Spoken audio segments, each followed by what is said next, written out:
ഇന്ന് നമുക്കൊരു അടിപൊളി വെണ്ടയ്ക്ക കറി ഉണ്ടാക്കാം. അതിനായി നമുക്ക് ചട്ടിയിലേക്ക് എണ്ണ ചൂടാക്കി വെണ്ടയ്ക്ക ഇട്ട് കൊടുക്കാം. വേണമെങ്കിൽ ഇതിൻ്റെ കൂട്ടത്തിൽ കൂടെ ഉപ്പ് ആഡ് ചെയ്യാം, അല്ല എങ്കിൽ വേണ്ട. ഞാനിപ്പോൾ ഇതിൻ്റെ കൂട്ടത്തിൽ കൂടെ ഉപ്പ് ആഡ് ചെയ്തിട്ടില്ല. അത് നന്നായിട്ടൊന്ന് ഇളക്കി കൊടുക്കണം.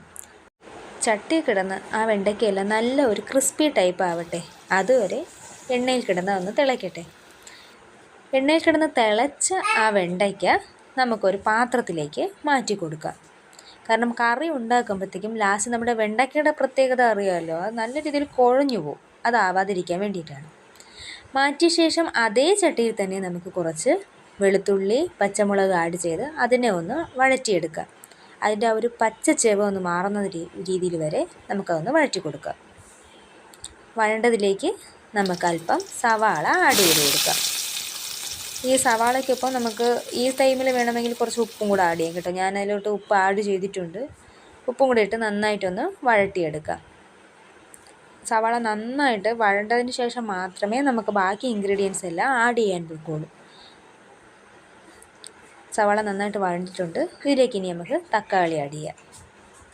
അരിഞ്ഞു വെച്ചേക്കുന്ന തക്കാളിയെല്ലാം ഇതിലേക്ക് ആഡ് ചെയ്യണം.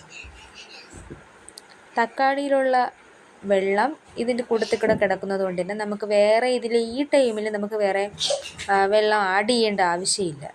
കാരണം നമ്മുടെ തക്കാളിയിൽ ഓൾറെഡി കുറച്ച് വെള്ളം ഉള്ളതുകൊണ്ട് തന്നെ നന്നായിട്ട് വഴഞ്ഞിട്ടുണ്ട്. നമുക്ക് പൊടികളൊക്കെ ഇനി ചേർത്ത് കൊടുക്കാം.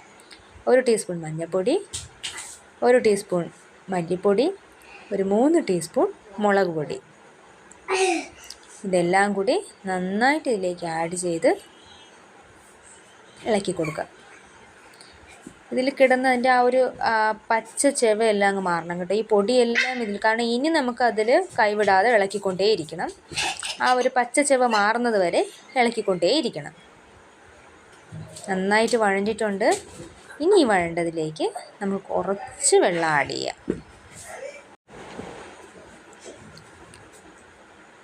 വെള്ളം ആഡ് ചെയ്തതിന് ശേഷം ഒരു ചെറിയ വലിപ്പത്തിലുള്ള പുളി വെള്ളത്തിലിട്ട് അത് പിഴിഞ്ഞ് അതിൻ്റെ വെള്ളം കൂടി ഇതിൽ കൂടെ ആഡ് ചെയ്യാം. അതിനുശേഷം നന്നായിട്ടൊന്ന് തിളയ്ക്കുന്നത് വരെ നമുക്ക് അടച്ച് വെച്ച് വേണമെങ്കിൽ വേവിക്കാം.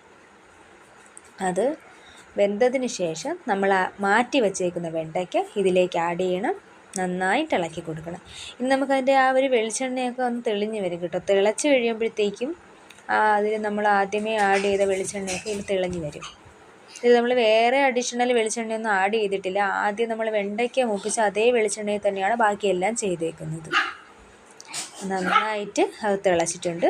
കറി റെഡി ആയിട്ടുണ്ട്. വളരെ